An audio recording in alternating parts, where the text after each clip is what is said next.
Okay, fine. Before we do that, we want to start from the beginning. What's the beginning? Also, an interpretation that it's actually funny. It's actually funny, but it's very profound and very spiritual. But it's a funny interpretation. Why is this a funny verse? Let's go back. Let's go to page 219, and then I'm going to read. I'm going to read verse 4, 5, and 6. But I really want to focus on 6. So I'm going to share the screen on this computer for those who are on the computer. And whoops, what is going on here? Everything is going. Let's start again.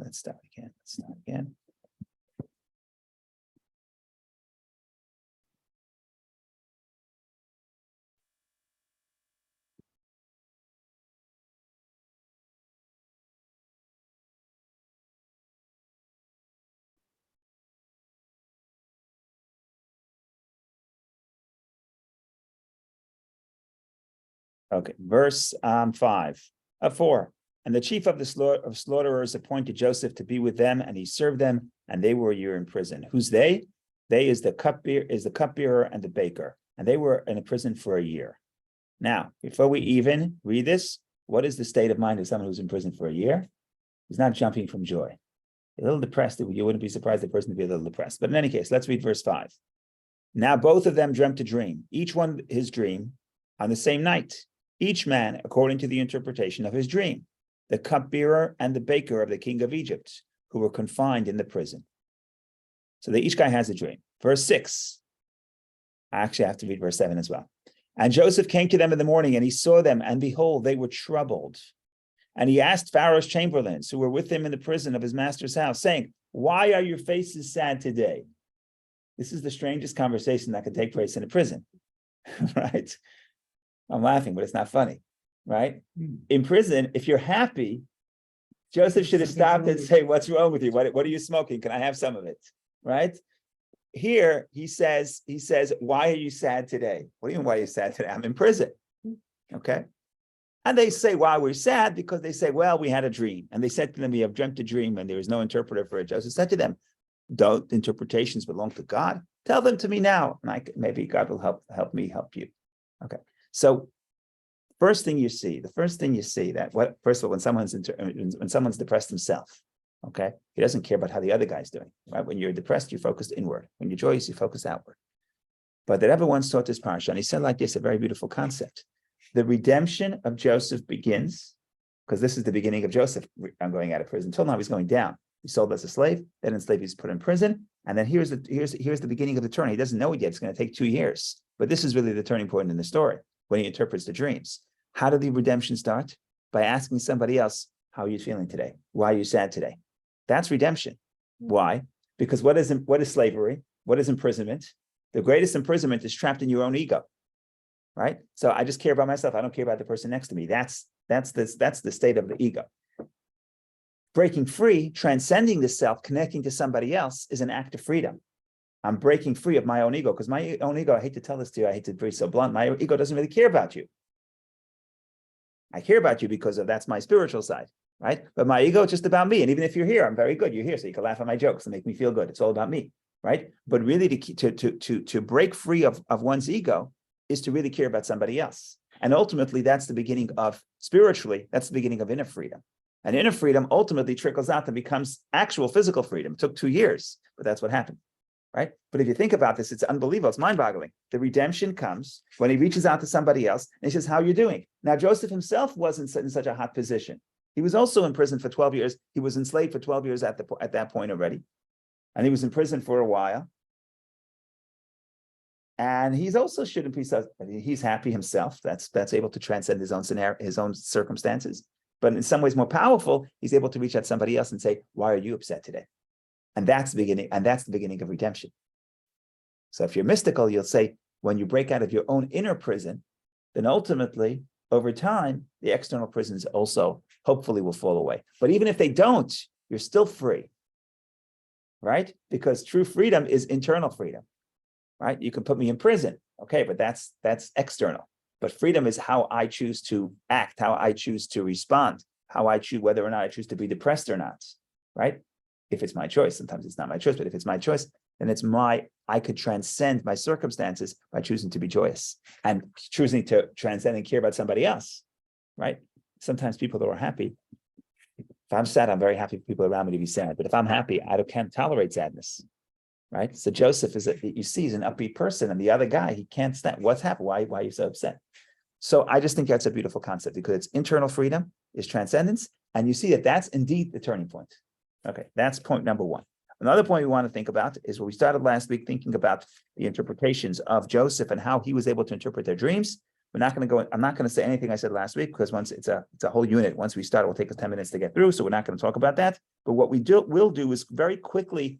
I want to read the two dreams, and I want to point out what perhaps is one of the insights of Joseph. Before that, I'm going to repeat something from last week. The baker and the cupbearer, they thought that they had the same dream, meaning to say, of course, it was a different dream, but they thought it's the same interpretation.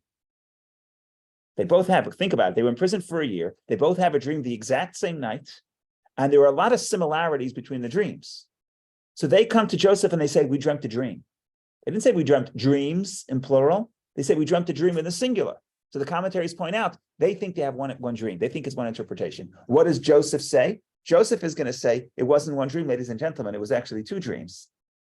In fact, two extremes. One, you'll be restored back to your position, which is very positive, and the other will be put to death, which is negative. So it's actually polar opposites. So that's his insight. Now the question is, if I heard the dreams, would I be able to see within their dreams? Would I be able to see that it's opposite dreams? The cupbearer and the baker missed it because they were confused by the similarities. Joseph picks it up because he's aware of the subtle differences. And you're going to see there's at least one very subtle difference, but a critical difference. And Joseph can pick it up. And of course, there has to be a lesson for us. Otherwise, what's it doing in this book? It's in the wrong book. Okay, so let's read very quickly verse 9 on page 219, where they each begin to tell their stories. I'm going to read it from the screen. Maybe it's slightly different, but hopefully the general story is the same. So the chief cupbearer related his dream to Joseph, and he said to him, in my dream, behold, a vine is before me.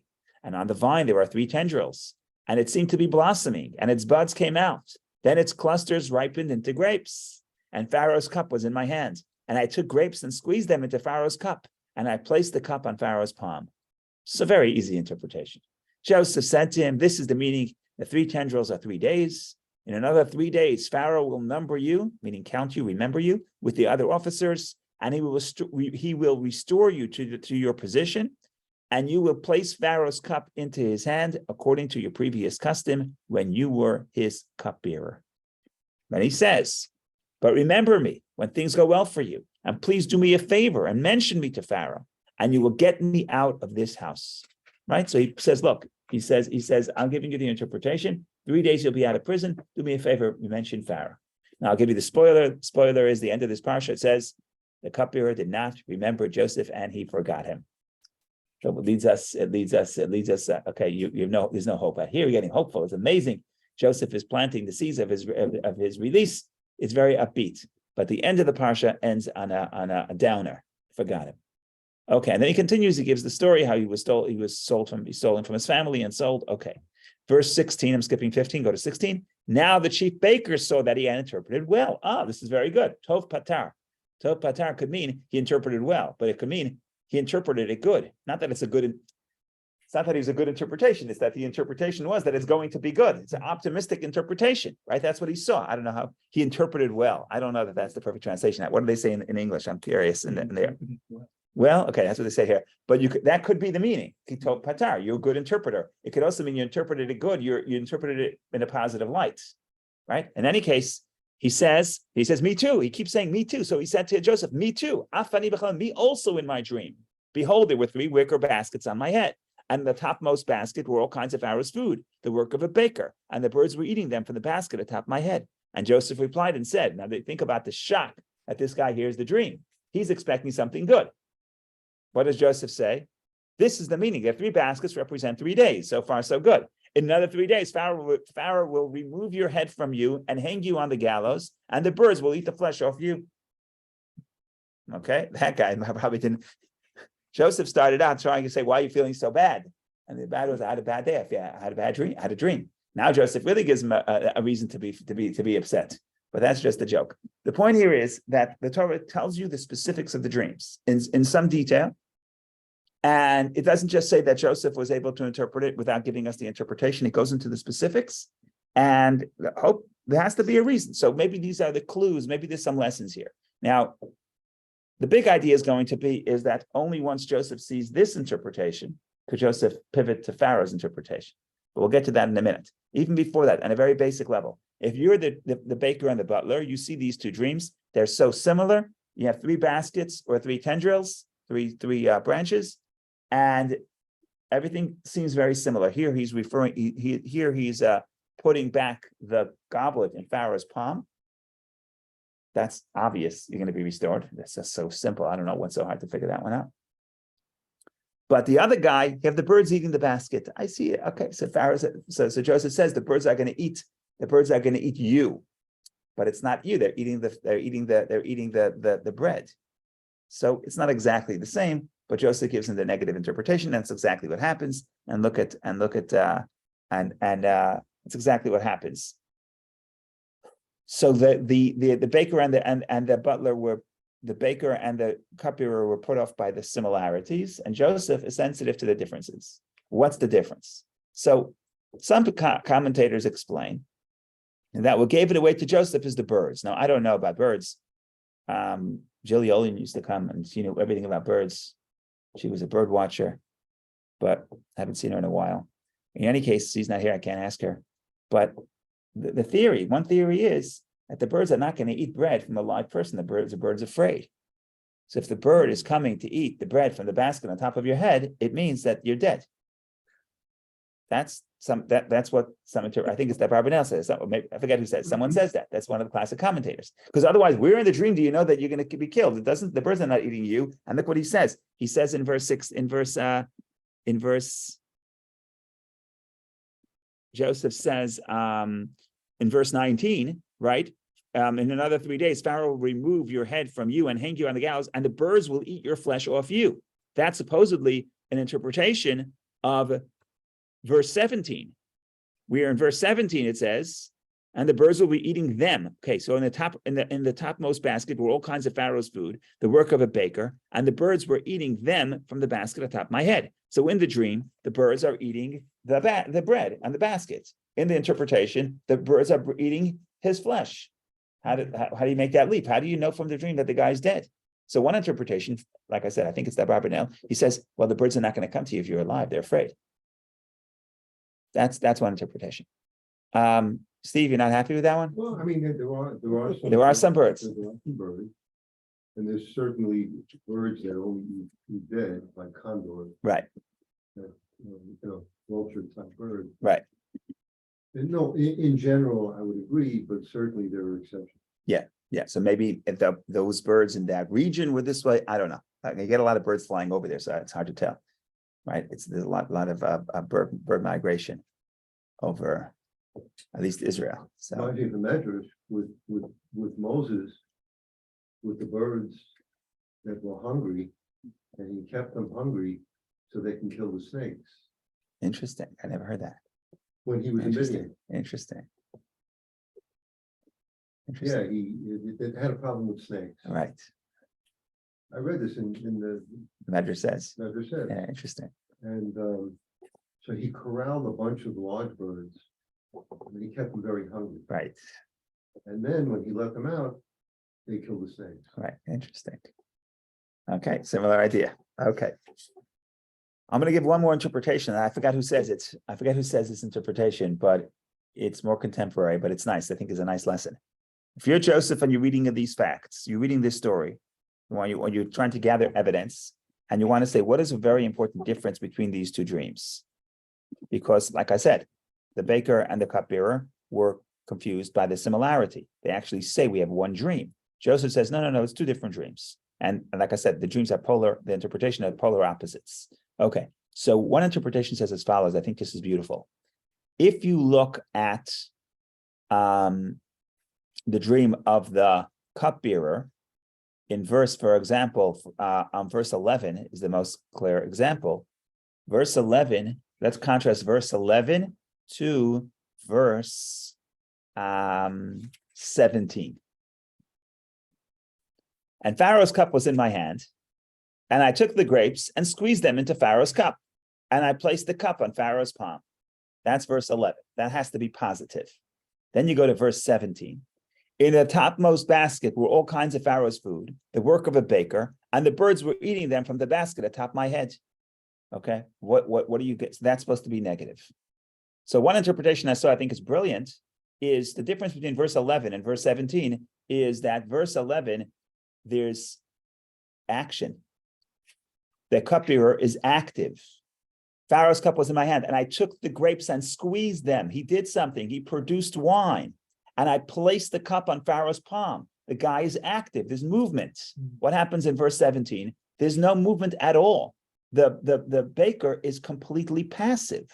In the uppermost basket were all kinds of Pharaoh's food, the work of a baker, and the birds were eating them from the basket atop my head. What did he do? You want to go back to 16? Go back to 16. What did he do? What action did this guy take in that entire dream? Answer: nothing.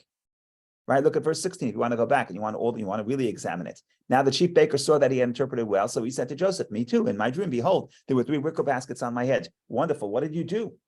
The image is, I see myself, 3 wicker baskets. The bird is eating. I'm doing nothing.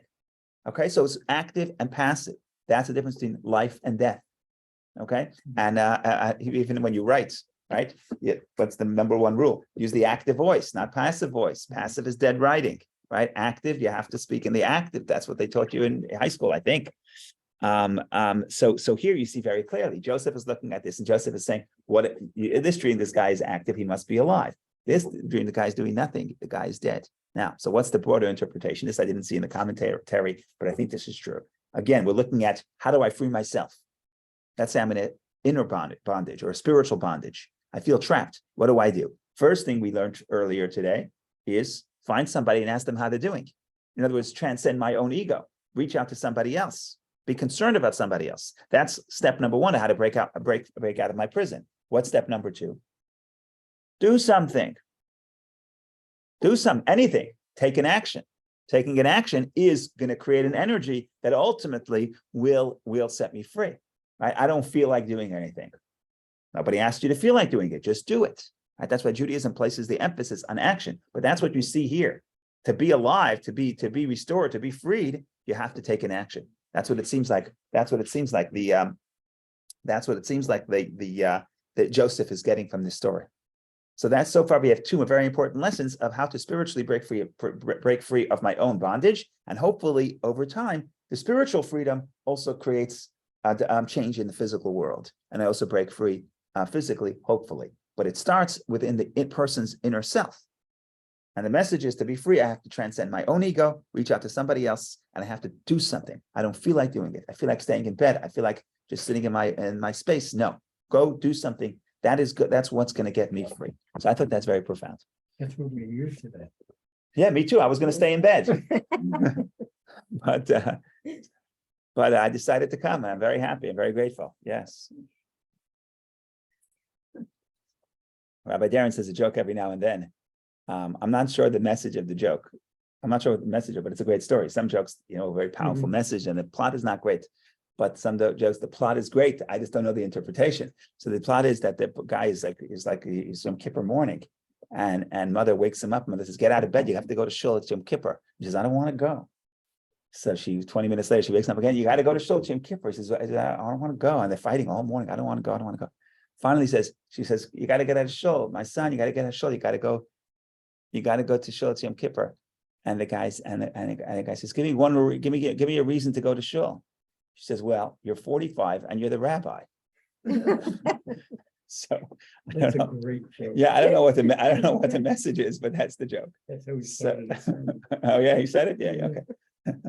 So the point here is sometimes you're not interested in doing something and you feel trapped in yourself. But that's the thing. Just squeeze the grapes. You want to get back to that position of the grape squeezing? Squeeze the grapes. Do something, and hopefully that dynamism would create the change.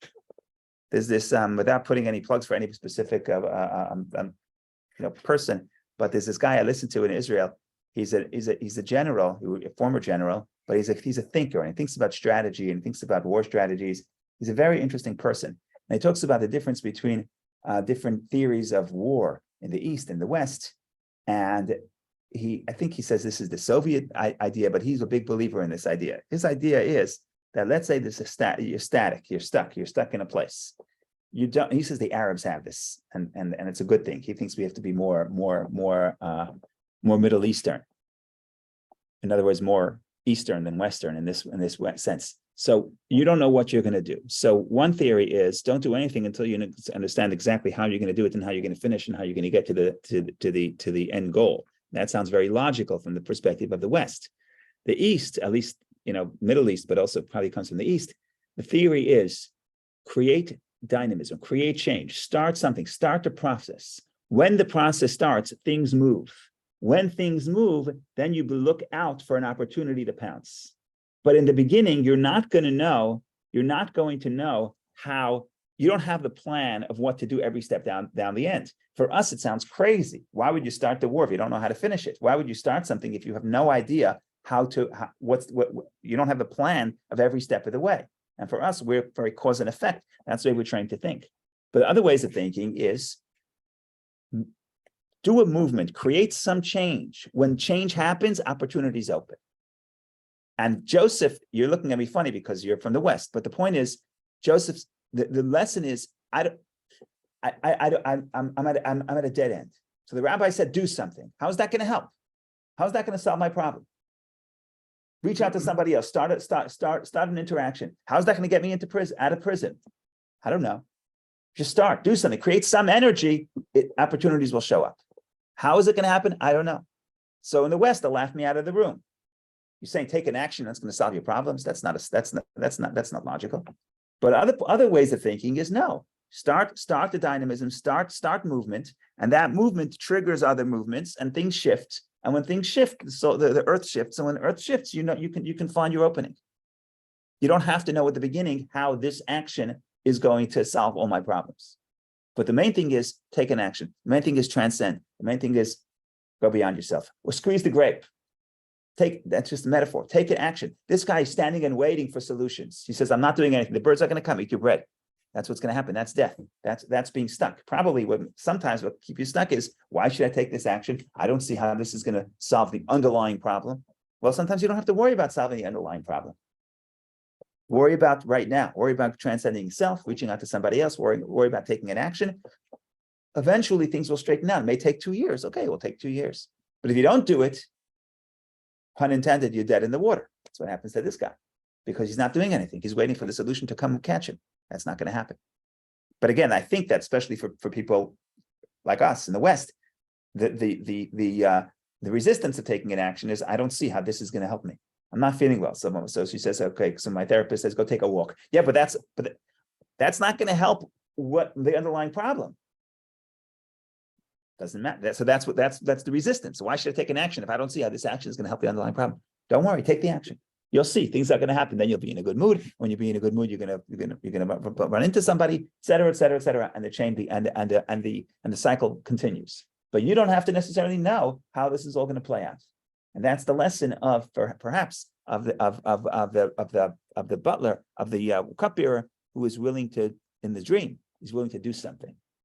If you're going to squeeze the grapes, eventually you'll put the cup back in Pharaoh's palm. I thought that was very profound. Simple and profound, but usually the simple things are very profound. The sophisticated things are not as profound. No. Okay, fine. That is for that. So far we have 2 messages. It's already a good day. It's already worth it. In Yiddish is a Yiddish is a term. Eisgeschlagen die Heitzais. Heitzais is a Hebrew word for expenses.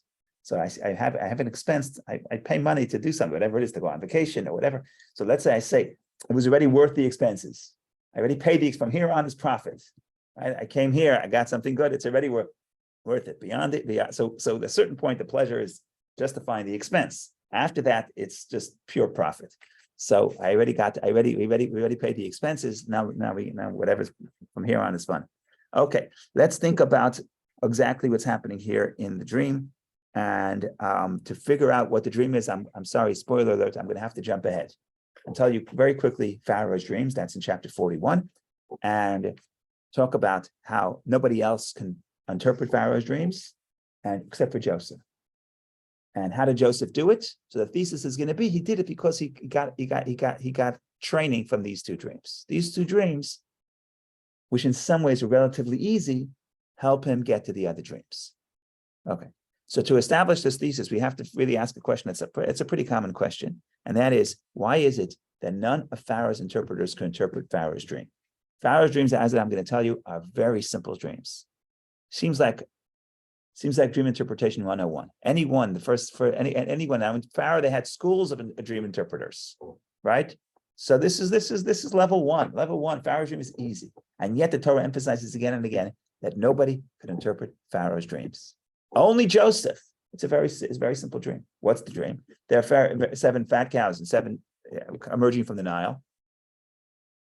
7 skinny cows swallow the fat cows. And then he has another interpretation. 7 healthy stalks of grain, and then 7 beaten stalks of grain. And the 7 beaten stalks of grain swallow the 7 healthy stalks of grain. All this is happening next to the Nile. What's the Nile? The source of the sustenance.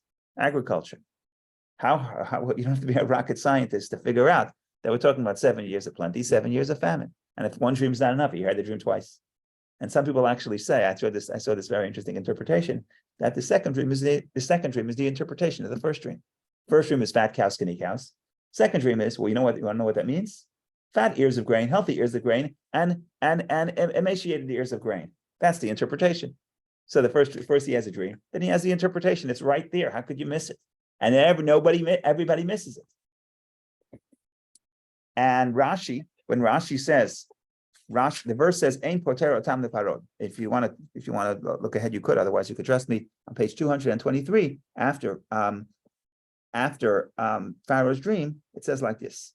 In verse 8, it says, "And it was in the morning, his spirit was agitated, and he sent and summoned all the necromancers of Egypt and all its wise men." Not just a few. He got everybody in, right? This was important. Pharaoh related the dream to them, but none could interpret them for Pharaoh. Rashi says on verse 8, the Art Scroll just translates part of it on the bottom of 223. Rashi says like this. Rashi says, the verse says nobody could interpret it for Pharaoh. Why do you have to say for Pharaoh? Say nobody could interpret it. So Rashi says, of course they gave interpretations. Every self-respecting dream interpreter is going to give an interpretation. What it means is nobody can offer interpretation that Pharaoh accepted. Right? In the English here on page 223 on the bottom where it says 8, it says, but none could interpret them for Pharaoh. There were interpretations galore, but no one who could interpret it satisfactorily for Pharaoh. That's the meaning of the verse. No one can interpret it for Pharaoh. No one can interpret it in a satisfactory way. So the Art Scroll missed it. They're missing a very important component. Rashi quotes it, and Rashi gives a sample of things that they did say. Well, what would they say? What are the other options? Why do I care what the other options are? Because that will give us insights to why they missed this relatively straightforward dream interpretation.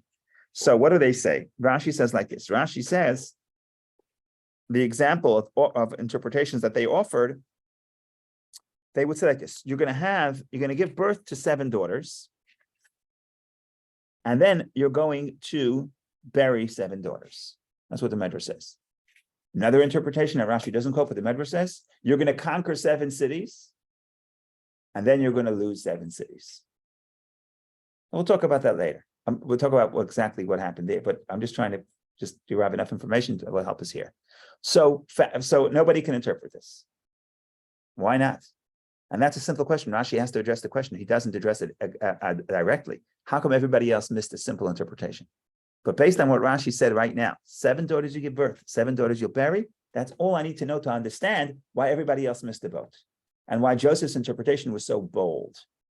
And so, by the way, why is it so bold? That shows why Pharaoh gave him the keys. If you hire someone, a consultant, and they give you good advice, would you give them the position of CEO? No, you're a consultant. You gave me good advice. Thank you very much. I'll write you a check and send you home. Here, Joseph shows up. He gives an interpretation. He said, oh, what a wonderful interpretation. Why don't you take over the country? It's just a crazy thing. So the answer is Pharaoh must be impressed, not just by his dream interpretation, but by his boldness and by his, he was just overwhelmed, blown away. He's like, never heard something so smart in my life. I was like totally overwhelmed. What's so overwhelming? What's the big deal? So there's all kinds of theories. And my favorite theory,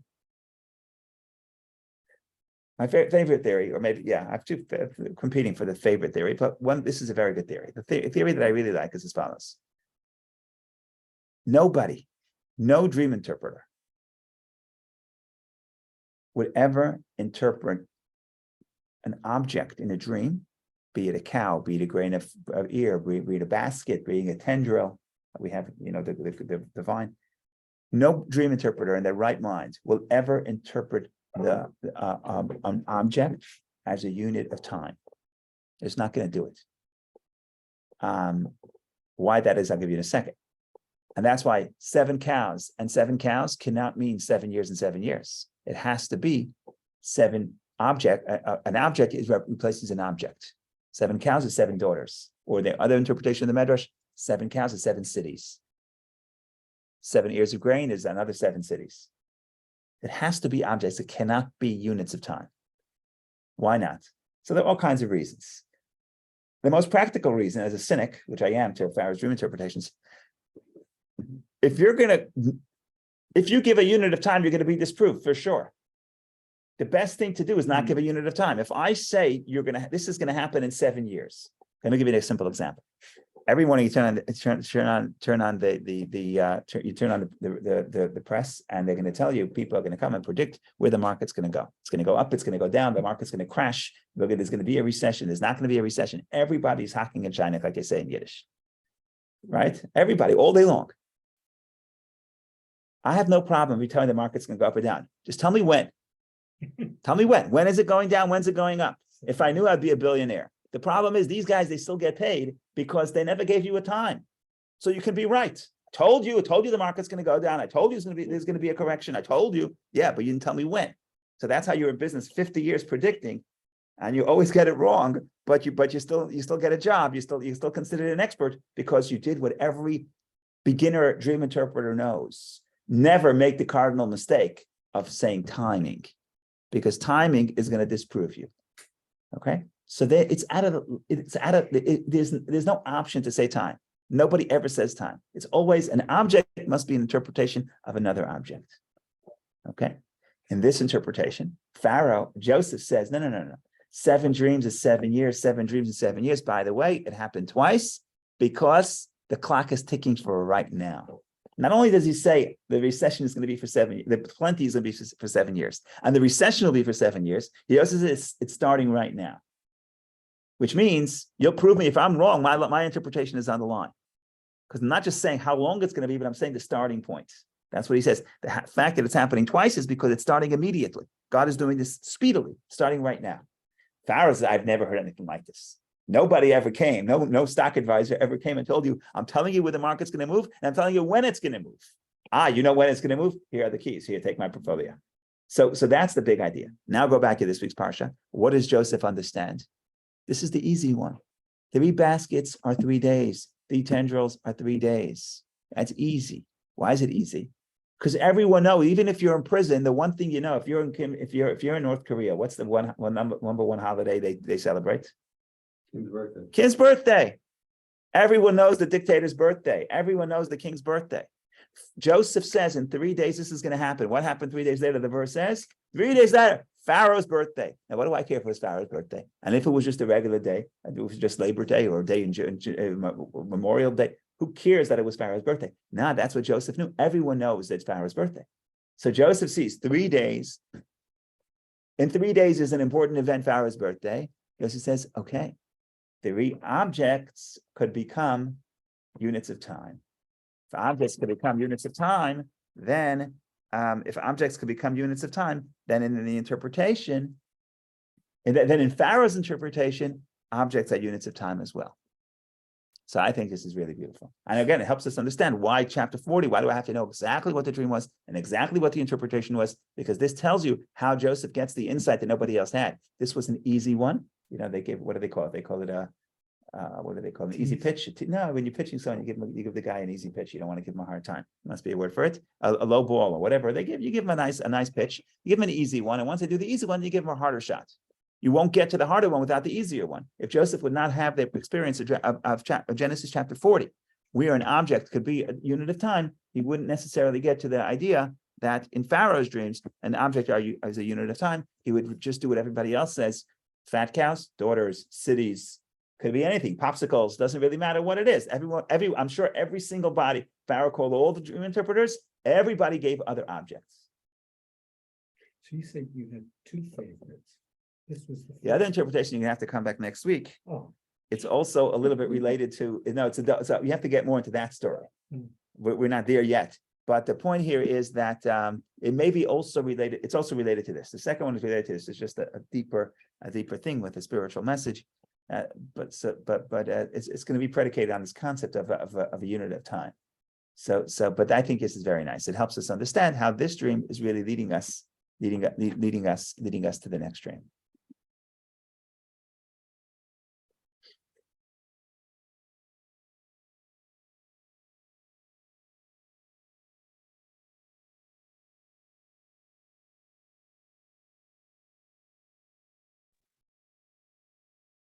It's a lob or a meatball is the pitch. A Yeah. meatball or a lob. Yeah.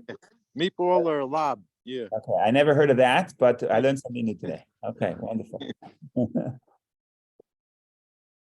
Kosher meatball. Absolutely.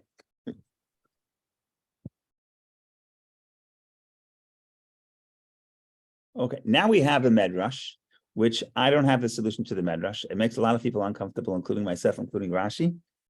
I'm just going to tell it to you. Why am I telling it to you? Really, I shouldn't tell it to you because I don't know how to explain it, but that's okay. I'm being honest. I just give you everything I know. I pass on, even if I don't.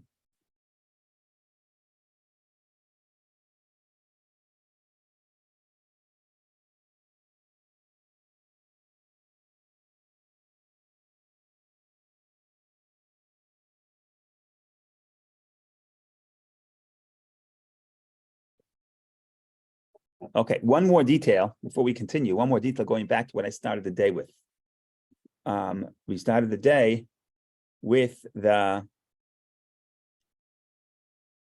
idea that what made Joseph, the turnaround began when he's sensitive to how people around him feel. And what's very interesting about that in the context of Joseph, what got Joseph in trouble? Fact that he's immature and he's oblivious to how the people around him feel. So he comes to his brothers and he says, I have these great dreams. I'm going to rule. You're going to bow down to me. And they start getting more and more angry. And he doesn't notice this. Right? So he says, oh, I had another dream. Another dream. Now you're going to bow down to me again. Why is he doing this? Why is he provoking them? So the one interpretation is just immature. He's trying to provoke them. The better interpretation, I think, is he's not aware. He doesn't realize how they feel about him. That's the problem. That's the critique.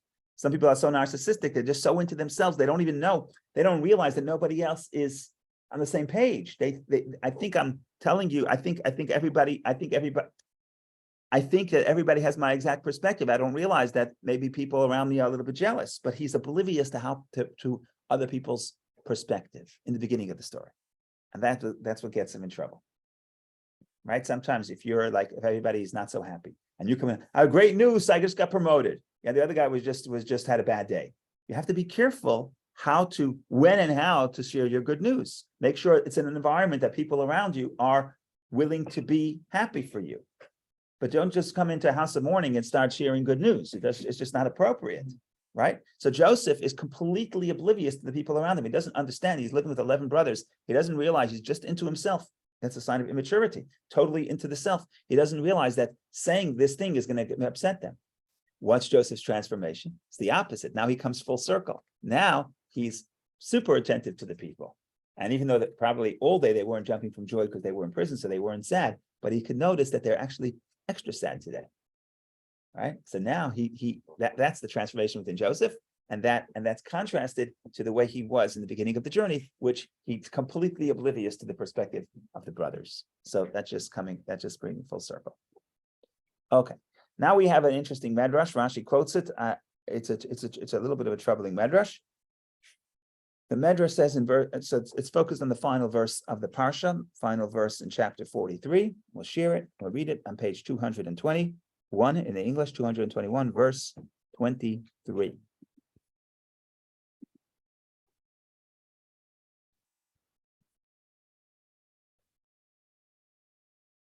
Says the Medrash as follows. Okay, so whatever he said happened. I just want to look at verse 20 because that's the verse I mentioned before. Now it came about on the third day, Pharaoh's birthday, that Pharaoh made a feast for his servants. Okay, so that's exactly what happened. So everyone knew it was the birthday. That's how Joseph figured it out. Okay, next, let's go to verse 23. Oh, so beautiful. Verse 21. And he restored the chief cupbearer to his position as cupbearer, and he placed the cup on Pharaoh's palm. And the chief baker he hanged as Joseph had interpreted to them. You finish verse 22, you're upbeat, you're expecting the next thing to happen is that the cupbearer runs to Pharaoh and says, there's a guy, he's a great guy, he's in prison, let's get him out of prison, and you're completely upbeat. And yet what happens? This is a little bit depressing. Very good. I was just thinking the words. A little depressing, but the chief cupbearer did not remember Joseph, and he forgot him. That's the end of the chapter, that's the end of the parsha. You're not going to hear anything. You come back, like all week. You're like, okay, you're depressed because nothing good is going to happen. And then later, sometimes that's the way it happens. There's a psalm that says like this: Shir Amalis, Song of Ascents. This is from King David. I think it's 130 or 131. Me'ayin yavoi Ezri. From where will my help come? That's the question. And the answer is, Ezri me'im Hashem. My help comes from Hashem. We say it on Shabbos morning, right? So one interpretation, me'ayin yavei Ezri, me'ayin from where? Ayin is also nothing. So ayin is from where? Ayin, but ayin could also be nothing. So simple interpretation is, from where will my help come? Another interpretation is, my help comes from nowhere, from out of nowhere. In other words, as long as a person has hope that something natural, he'll be able to be helped naturally, he relies on that hope. But when does Hashem help? Hashem helps when all hope is lost, in some cases, because then you realize that the help comes from Hashem. There's a concept, if I'm hoping, I'm praying to God, God help me. But if I'm saying God help me, but I also think my bank manager is going to help me, then I'm not really praying to God, I'm hedging, right? So sometimes when all else fails, then I turn to God and I say, God, from where will my help come? Basically, I have no other options. I'm only depending on you. So then the prayer is sincere, then God answers. That's one interpretation. So a similar thing is happening over here. I'm sorry? 121. 121. Okay. Oh, I said 31. Sorry. Yeah, 121. Good. So then here you have what's happening in verse 20. In verse 23. So the verse says, the chief cupbearer did not remember Joseph and he forgot him. I'm opening Rashi on the screen. Says Rashi, he forgot him. Afterwards, in other words, Rashi says the double expression. He didn't remember and forgot him. If he forgot, he didn't remember, right? He didn't remember and forgot him. So Rashi says it means he didn't remember him that day. It's the first thing, because you would expect, as soon as you go out of prison, go tell Pharaoh. So that day he forgot. But sometimes when you delay, you forget about it completely. So Rashi says he didn't remember him on that day, and he forgot him afterwards. Okay. Now comes a very harsh Rashi. Rashi, don't blame Rashi. Rashi takes it straight from the Medrash. He says like this. Because Joseph relied on him to remember him, Joseph relied on the cupbearer, he was compelled to be confined for 2 years. So in other words, it's a punishment for Joseph. As it says, praiseworthy is the man who made the Lord his trust and did not turn to the haughty, Rahavim. And the Midrash explains, he did not turn to the Egyptians who are called Rahav, haughty, from Genesis Rabbah, the Medrash Rabbah. In other words, what is Rashi saying? Rashi saying is, the verse says he forgot Joseph. Why did he forget Joseph? So the Medrash is putting the blame not on the cupbearer, the way we would say. The cupbearer would say, oh, this guy is so ungrateful. The guy gave you the interpretation. He asked you to mention you to Pharaoh, and you're not doing so. Only when it suits your interest in 2 years from now. But till now, you're not doing that. So I would put the blame and say, the cupbearer is a terrible person. What does the Medrash do? The Medrash says, no. If it happened to Joseph, Joseph is also at fault. What did Joseph do wrong? Oh, Joseph did wrong. He placed his trust in the haughty, in the Egyptian. Because why? Because right away earlier, when it came to verse 14, he says on page 2219, he said, if only you would think of me when you're with yourself, when he benefits you, and you will do me a kindness, if you please, and mention me to Pharaoh, then you will take me out of this building. So he basically asked the guy, do me a favor, mention me to Pharaoh. Now, the Medrash seems to say that's a bad thing, that's a sin. And why is that a sin? You could trust in Hashem, but we always know that you also have to try to help yourself in a natural way. In fact, helping yourself in a natural way makes the vessel. makes the vessel. The metaphor is you have to make a vessel to the divine blessing. What does it mean to make a vessel? So the thing is, so let's say a person, I guess that God, I need water. So God will make it rain. But if I don't have a cup to catch the rain, why does it help me that it's raining? So in other words, the blessing comes from above, but it's your responsibility to make a conduit, to do something to be able to contain the blessing. So that's seen to be the right thing to do, right? It's not, to do nothing is not faith. To do nothing is against God's will, right? Everybody knows all the jokes. I don't have to repeat them, right? You know the jokes? Everyone knows the jokes. Know the joke? No? No. I'll give you one or two jokes. There's a whole genre of these jokes. One genre is a guy comes to God every day. He comes to show. He says the helicopter one is the longer one. I'll say the shorter one. Comes to God every day in the show and says, God, help me win the lottery. For this 50 years, every Shabbos, he comes to God and he goes to the ark and says, God, help me win the lottery. And finally, after 50 years of doing this, a voice comes from that voice comes down from heaven, and he says, I want to help you, but you have to buy a ticket. So Yeah, it's right. very good to pray, but you have to do something to help God help you. And then you have 50, a joke, etc. 50-50 raffle. My grandfather joke. My grandfather said, I made a fortune in the lottery. I said, really? I didn't know about it. He says, yeah. He says, 93 years of not buying tickets. That was his joke. But in any case, so you have to make a blessing. So what did Joseph do wrong? So, now you like the joke. So what did Joseph do wrong? That's the question. The short answer is I don't know the answer. There's two schools of thought, I think. One school of thought is that for most people, you're supposed to make a vessel, but someone, as the more righteous a person is, and the more righteous a person is, the more you have to trust in Hashem. That's one interpretation. I'm not sure I love that interpretation. That's what some people say.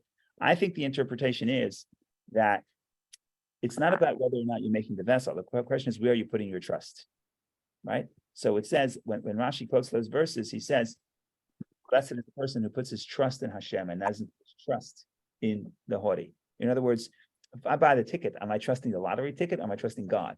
And then I'm making a vessel. Nothing wrong with asking the Egyptian to mention you to Pharaoh, but the question is, where's my trust? In other words, where do I think my salvation actually comes from? What is the main thing and what is the vessel? So I think the critique is, if what the Medrash is telling us, I think the message of the Medrash is, of course, you have to try to help yourself and ask the cupbearer to get you out of prison. But the question is, where's your trust? You think it's coming from the Egyptian? No, then you'll wait and you'll see that the Egyptian has no loyalty whatsoever. But if you put your trust in Hashem and you're speaking to the Egyptian because that's what Hashem wants, to make a vessel, that's okay. So I don't think this has to be a critique about anything Joseph did. If you look back at the Rashi, he says he put his trust in an Egyptian. It doesn't say he spoke to the guy or he registered a request. That's not a problem. Asking him to do it is not a problem. But the critique that the Rashi quotes in the Medrash is puts his trust in the Egyptian. That's the problem. So of course you're going to make a vessel, but you're not going to. That's not what your trust is. Your trust is in Hashem. Okay. Thank you all for joining. Thanks, Rabbi Feldman. And thank you, Barry, for joining, and thank you everybody for joining online, in person. Thank you, everybody. Have a wonderful day. Thank you Of very much. course.